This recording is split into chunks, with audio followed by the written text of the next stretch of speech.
एक दफा का जिक्र है कि किसी गांव में बहुत ही गरीब धोबी रहता था। कपड़ों की धुलाई के साथ साथ उसे आसमान को करीब से देखने का बहुत शौक था। वो और उसकी बीवी रोज धोबी घाट पर कपड़े धोने जाते थे। एक रोज जब उसकी बीवी कपड़ों को सिखा रही थी, इसकी नजर आसमान पर पड़ी। किया देखती है कि आसमान से एक हाथी उड़ता हुआ जमीन पर उतर रहा है। जैसे ही वो जमीन पर उतर अतोबा गायब हो गया। 2-3 रोज तक वो दोनों यूं ही हाथी को जमीन पर उतरता देखते रहे। इन्होंने फैसला किया कि कल वो इस हाथी पर नजर रखेंगे कि हाथी जमीन पर क्यों उतरता है और फिर गायब हो जाता है, आखिर ऐसा क्यों है। अगले दिन दोनों शिद्दत से इस हाथी का इंतजार करने लगे। आसमान पर बार बार नजर दौड़ाने लगे। आखिर उनको आसमान से हाथी जमीन पर उतरता नजर आ ही गया। दोनों इसके पीछे चल पड़े। हाथी गन्ने के खेतों में घुस गया और खूब पेट भरकर गन्ने खाने लगा। हाथी का पेट भरा और उड़ने की तैयारी करने लगा। जैसे ही उसने उड़ान भरी, दोनों मियाँ बीवी ने भी हाथी की दुम पकड़ी और हाथी के साथ उड़ने लगे। हाथी आसमान की बुलंदियों को पहुंचा तो धोबी किया देखता है कि एक पहाड़ हीरे सोने के जवाहरात से चमक रहा है। यूं लग रहा था जैसे कोई अपना खजाना यहाँ छोड़कर भूल गया है। दोनों मियाँ बीवी की आंखें खली की खली रह गईं। आखिर हाथी पहाड़ पर उतर गया। दोनों मियाँ बीवी भागकर सोने पर टूट पड़े और ज्यादा से ज्यादा सोना इकट्ठा करने की कोशिश करने लगे। रात के बढ़ते अंधेरे से परेशान होने लगे। इन्होंने सोचा कि सुबह होते ही वो हाथी की दुम पकड़कर जमीन पर उतर जाएंगे। आखिर सुबह हुई और वैसा ही किया। जमीन पर उतरे और अपने घर की तरफ रवाना हो गए।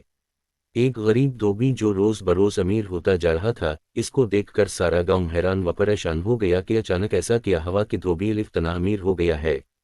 गांव के लोग धोबी के पास आए और इसके यूं अचानक अमीर होने का राज पूछने लगे। धोबी उनको कुछ न बताता। एक दिन धोबी किसी काम से शहर से बाहर निकल गया।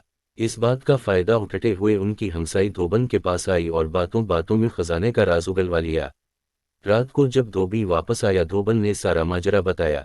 धोबी को अपनी बीवी की इस हरकत पर बहुत गुस्सा आया, मगर अब बात हाथ से निकल चुकी थी। सुबह सारा गांव धोबी से मदद मांगने आ गया कि वो उनके साथ खेतों में चले और हाथी के साथ खजाने तक पहुंचाने में उनकी मदद करे। ये सब सुनने के बाद धोबी के दिल में लालच पैदा हुआ कि वो उनके साथ जाके और खजाना इकट्ठा करके लाएगा। ये सोचकर वो उनके साथ जाने के लिए राजी हो गया। अगली सुबह सारे गांव वाले खेतों की तरफ निकल गए और आंखें आसमान पर जमाए बैठे थे। हाथी जमीन पर उतरा और गन्ने खाने लगा। सब गांव वाले इस ताक में थे कि जैसे हाथी गन्ने खा के फारिग होगा तो सब इसकी दुम पकड़कर इस खजाने तक पहुंच जाएंगे। जैसे ही हाथी उड़ने लगा, सब ने उसकी दुम पकड़ ली। धोबी सबसे आगे इसकी दुम पकड़े हुए था और यूं इसके पीछे एक लंबी कतार में पूरे गांव वाले एक दूसरे को पकड़े उड़ते चले जा रहे थे। सब गांव वाले आपस में बातें करने लगे कि वहां इतना खजाना होगा कि हम सब लेकर आ सकेंगे। किसी ने कहा, खुद से सोचने से अच्छा है कि हम क्यों ना धोबी से पूछ लें। एक गांव वाले ने पूछा कि वहां कितना सोना है। धोबी खजाने की लालच में गांव वालों के साथ चल दिया था। दुम को छोड़ते हुए हाथों को फैलाकर कहने लगा, इतना ज्यादा। ये कहने की देर थी कि सबके सब जमीन पर गिर पड़े और हाथी मजे से आसमान में अपनी उड़ान भरने लगा और गांव वालों को उनकी लालच की सजा मिल गई।